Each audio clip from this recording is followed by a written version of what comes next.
Assalamualaikum warahmatullahi wabarakatuh. Kembali lagi bersama Kak Asrina. Apa kabarnya pagi ini? Mudah-mudahan adik-adik semua selalu dalam keadaan sehat walafiat dan selalu dalam lindungan Allah Subhanahu wa taala. Amin amin ya rabbal alamin. Nah, kita masih di buku tema 1 yaitu indahnya kebersamaan. Tidak terasa sudah 3 minggu kita belajar daring ya. Nah, ini kita masuk ke pembelajaran subtema yang ketiga ya, yaitu bersyukur atas keberagaman. Nah, sekarang adik-adik siapkan alat tulisnya yaitu buku, pensil, dan penghapus. Semangat!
Adik-adik, selalu awali dan akhiri kegiatanmu dengan berdoa. Marilah kita berdoa sebelum belajar. Kita baca basmalah bersama-sama. Bismillahirrahmanirrahim. Kita masuk subtema 1, indahnya kebersamaan. Yang akan kita pelajari yaitu subtema 3, bersyukur atas keberagaman. Pembelajaran 1. Sebelumnya kita sudah belajar tentang keberagaman. Keberagaman itu adalah suatu perbedaan di setiap masing-masing daerah, suku bangsa, agama. Nah, itu namanya perbedaan. Di sini tolong kalian simak, tolong kalian baca. Ada teks singkat yang berjudul Dodol Betawi Mak Salmah. Nah, ini adalah salah satu makanan khas dari daerah Betawi. Bisa kalian baca ya. Nah, ini baru paragraf 1. Paragraf selanjutnya next.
Ini adalah lanjutan dari paragraf yang tadi.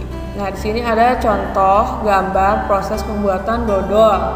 Jadi, proses pembuatan dodol itu tidak terlalu mudah karena kenapa?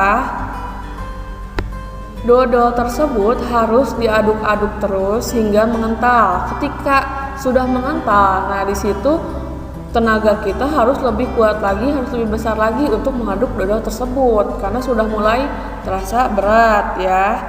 Nah, di sini ada paragraf lanjutan dari teks yang tadi.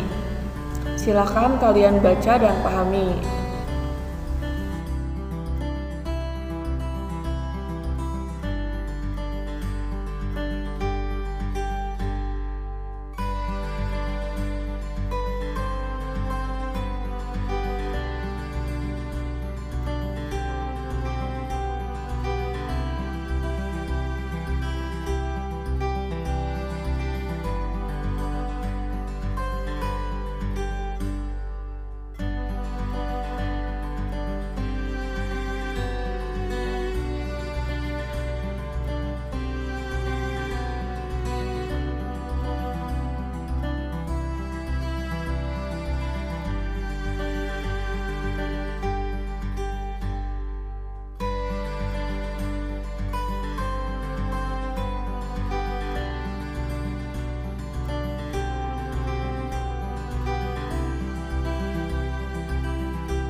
Setelah kalian membaca dan memahami cerita tentang dodol Betawi, Salma, silakan kerjakan halaman 130 hingga 132. Diskusikan bersama orang tua ya. Nah, berhubungan dengan tadi, keberagaman di Indonesia banyak dan menarik. Keberagaman adalah kondisi di mana masyarakat terdapat perbedaan-perbedaan, seperti perbedaan agama, suku, ras. Ras itu adalah perbedaan ciri fisik, misalnya warna kulitnya ada yang putih, ada yang sawo matang. Terus bahasa, adat istiadat atau kebiasaan, dan makanan khas di tiap daerah. Di sini ada contoh makanan khas sega jamblang dari daerah Cirebon, Jawa Barat. Nah, ciri khas yang paling utama adalah bungkusnya ini menggunakan daun jati. Dipercaya tidak akan mudah basi makanan tersebut karena daun jati ini memiliki pori-pori yang besar. Lalu yang kedua, nasi pecel. Nasi pecel ini adalah makanan khas daerah Jawa Timur ya. Di kita juga ada ya, berbeda-beda campurannya tapi sama gitu ya, bumbu utamanya bumbu kacang. Lalu yang ketiga, lontong sayur. Lontong sayur ini makanan khas dari Jakarta dan Jawa Barat ya, tapi sekarang sudah banyak di daerah lain pun. Lalu yang keempat, nasi krawu. Nasi krawu ini berasal dari daerah kota Gresik ya. Campuran utamanya nasi, daging, dan yang lainnya. Lalu yang kelima, nasi gudeg. Nasi gudeg ini terbuat dari buah nangka muda ya, lalu dimasak menggunakan santan, bisa dicampur dengan daging, telur, dan yang lainnya. Nah, ini adalah makanan khas daerah yang kita ketahui. Sebetulnya banyak, tapi ini beberapa contoh saja dari kakak.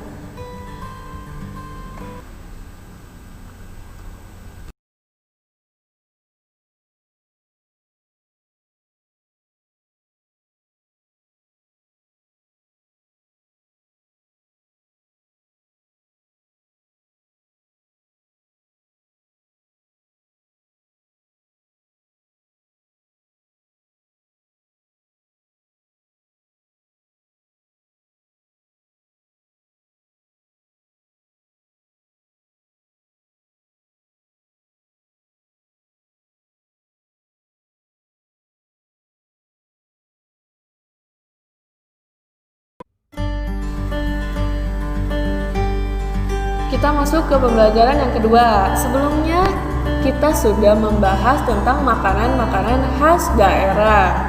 Sebelum kita lanjutkan, kakak ingin bertanya, apakah kalian tahu ada berapakah provinsi yang ada di Indonesia?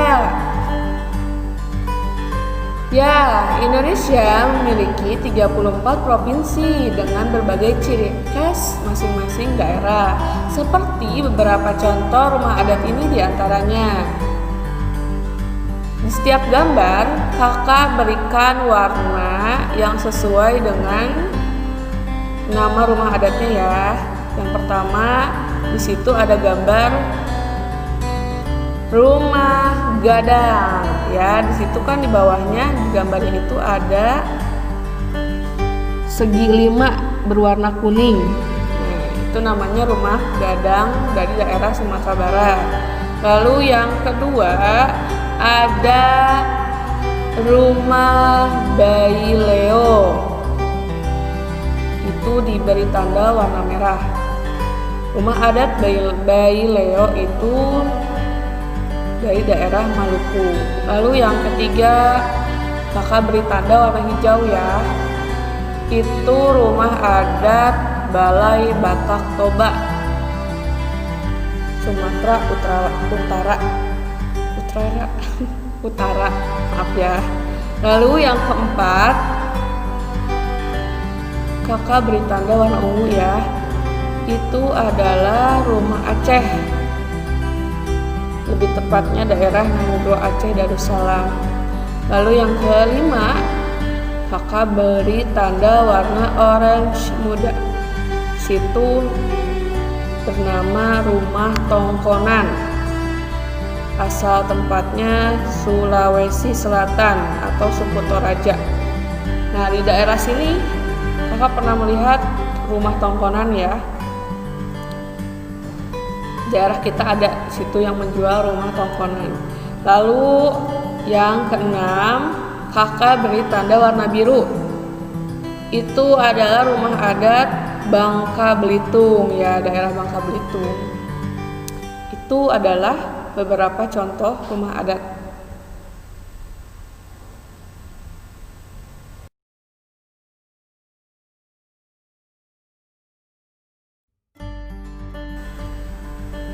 Sebelumnya, kakak sudah membahas tentang rumah adat khas daerah setempat. Kita masuk ke pembelajaran yang ketiga. Kita akan membahas tentang permainan tradisional. Sebelumnya, kamu telah belajar tentang permainan tradisional seperti benteng-bentengan, galasin, dan dakiak. Permainan tradisional lain yang cukup menarik adalah engklek. Nah, ini mungkin kalian pernah melihatnya. Permainan engklek ini dimainkan oleh 5 orang anak atau lebih. Dan permainan ini kalau sendiri nggak seru ya, harus rame-rame. Nah, ternyata pola petak engklek tidak hanya pola gunung, tetapi ada beberapa pola yang lainnya, yaitu yang kakak beri tanda warna merah itu pola petak pesawat. Yang kakak beri tanda warna kuning itu pola petak gunung. Yang kakak beri tanda warna hijau itu pola petak kitiran atau baling-baling. Kalian bisa mencoba mempraktekannya di rumah bersama teman-teman kalian atau tetangga atau saudara ya, supaya permainan ini dapat terus dilestarikan hingga ke generasi selanjutnya. Lalu bacalah lebih lengkap di halaman 145 hingga 146. Di situ ada langkah-langkahnya.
Tadi kita sudah membahas tentang permainan engklek. Selanjutnya kita akan membahas tentang melompat batu atau pahombo batu. Nah, di sini ada cerita singkat atau teks singkat yang bisa kalian baca mengenai permainan tradisional ya. Nah, ini juga ada dari daerah dari Nias ya. Coba kalian baca, pahami ya. Di sini ada beberapa paragraf. Nah, ada juga contoh permainannya. Gambarnya di situ ada seorang laki-laki sedang melompati batu ya, atau di sana disebutnya pahombo batu. Setelah kalian baca dan pahami, kalian kerjakan halaman 148 hingga 150. Semangat!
Sebelumnya kakak sudah membahas tentang permainan tradisional, yaitu permainan engklek. Jika kita sedang bermain, pastikan kita berkumpul dengan banyak orang. Lalu kita juga kalau mau bermain pasti menggunakan suatu benda ya. Entah itu bendanya satu atau dua yang kita gunakan. Nah, semua itu dapat memastikan bunyi ya. Gak mungkin kan kalau kita bermain tidak mengeluarkan suara atau bunyi gitu, masa diam-diam baik, kan gak seru ya. Nah, ini ada kaitannya dengan macam-macam bunyi pantul, pantulan dan penyerapan bunyi. Permukaan yang keras dan licin seperti papan, logam, dan dinding konkret, artinya dindingnya terlihat nyata bendanya gitu, disebut pemantul bunyi yang baik. Lalu yang kedua, permukaan yang lembut dan kasar seperti kain dan sepan ialah penyerap bunyi yang baik. Gema berlaku apabila bunyi dipantulkan dari permukaan yang keras. Sifat bunyi yaitu bunyi merambat melalui benda padat, cair, dan gas. Sini ada contoh dari macam-macam bunyi pantul. Yang pertama, gaung atau kerdang. Gaung atau kerdang ini terjadi karena bunyi dipantulkan oleh dinding yang jaraknya tidak jauh dari sumber bunyi. Ya, contohnya ini di ruangan. Lalu yang kedua dan yang ketiga ini adalah contoh dari Gema. Gema terjadi karena bunyi dipantulkan oleh dinding yang jaraknya jauh dari sumber bunyi, ya. Jadi sudah jelas ya. Kalau gaung itu biasanya terjadi jika dipantulkan di tempat yang jaraknya dekat. Jika gema itu terjadi karena bunyinya dipantulkan dari benda yang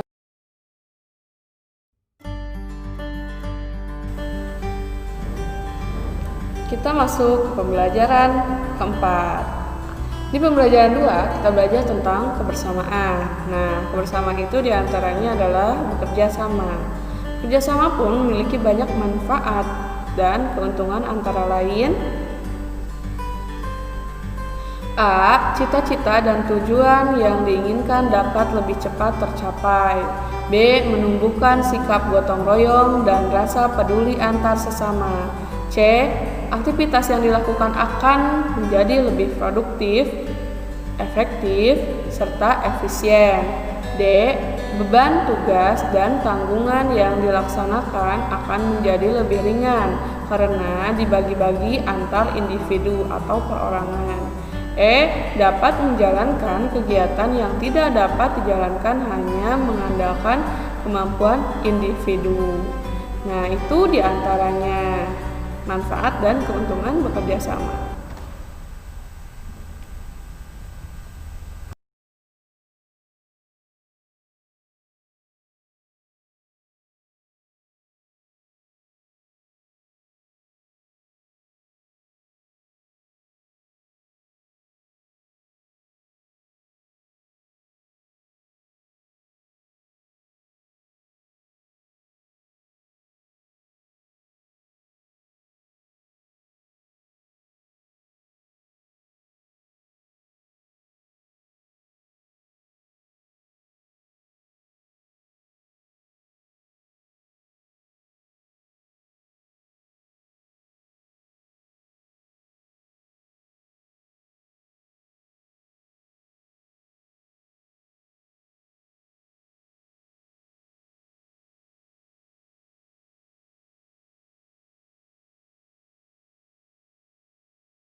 Kita masuk ke pembelajaran 5. Sebelumnya kita belajar tentang keberagaman ya, berbagai macam keragaman yang ada di Indonesia.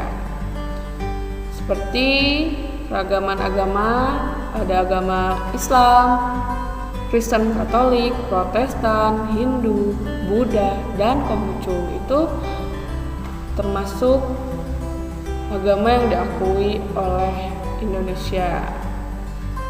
Lalu ada keragaman pakaian adat ya, ada Jawa Barat, ada Minang, Sumatera, ada Bali, ada Maluku, dan yang lainnya.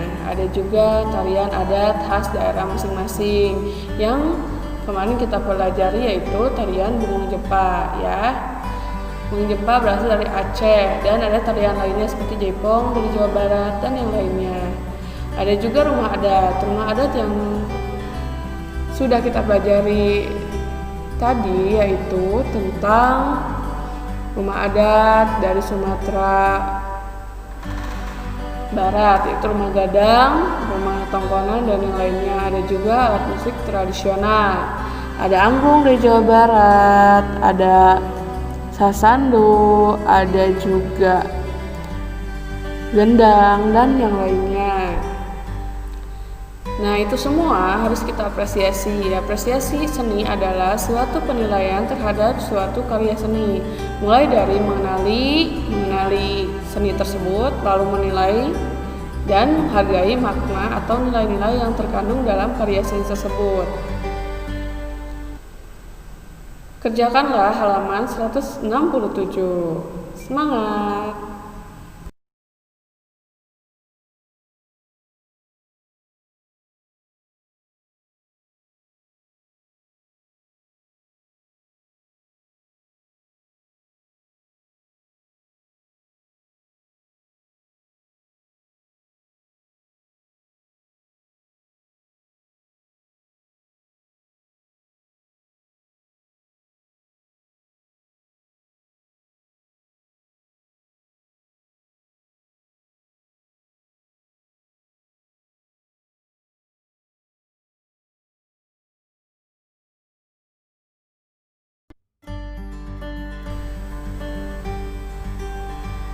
Baik, kita masuk ke pembelajaran yang ke-6.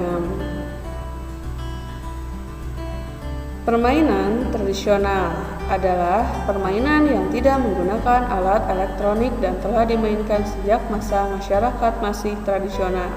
Artinya, masyarakat yang dahulu masih menggunakan surat menyurat untuk berkomunikasi, kalau sekarang handphone.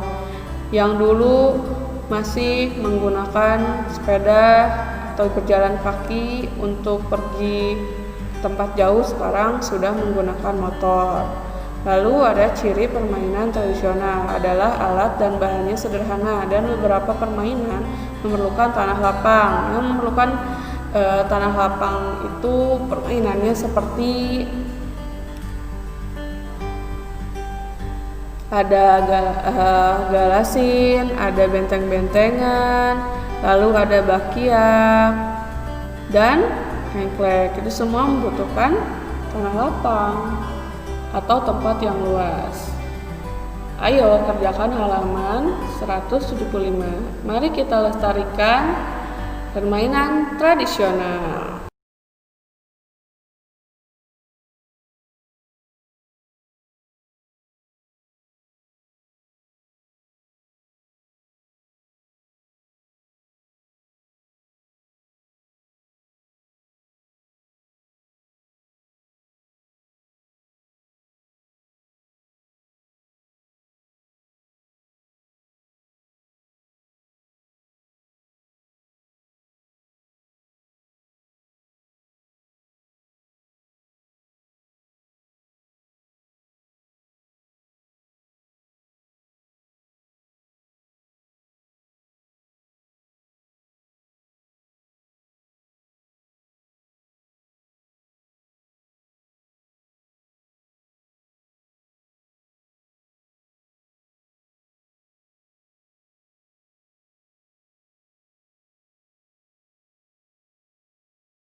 Beberapa cara melestarikan kebudayaan di Indonesia agar tidak hilang dan tidak diakui oleh negara lain, yaitu 1. Memperkenalkannya kepada masyarakat luar. 2. Mengadakan latihan dan terus mempelajari permainan atau tarian dan kebudayaan lainnya. 3. Mengurangi permainan yang menggunakan alat elektronik seperti handphone. Anak-anak zaman sekarang menggunakan handphone untuk bermain game. Nah, game itu sebetulnya kurang baik untuk kesehatan tubuh kita, terutama mata ya. Jadi ayolah kita lestarikan permainan tradisional. Permainan tradisional dapat mengasah kemampuan berpikir dan bisa juga untuk berolahraga ya. Jadi ayo lestarikan. 4. Mengadakan festival setidaknya 1 tahun sekali serta merawat peninggalan-peninggalan zaman dahulu seperti situs-situs yang bersejarah. Contohnya Candi Borobudur, Candi Prambanan, Batu Tulis yang ada di daerah Bogor, dan yang lainnya. Pembelajaran hari ini sudah selesai. Mari kita ucapkan Alhamdulillahirabbil alamin. Terima kasih adik-adikku sudah menyimak pembelajaran hari ini. Semoga bermanfaat dan berkah ilmunya, amin ya rabbal alamin. Sekian dari kakak, wassalamualaikum warahmatullahi wabarakatuh.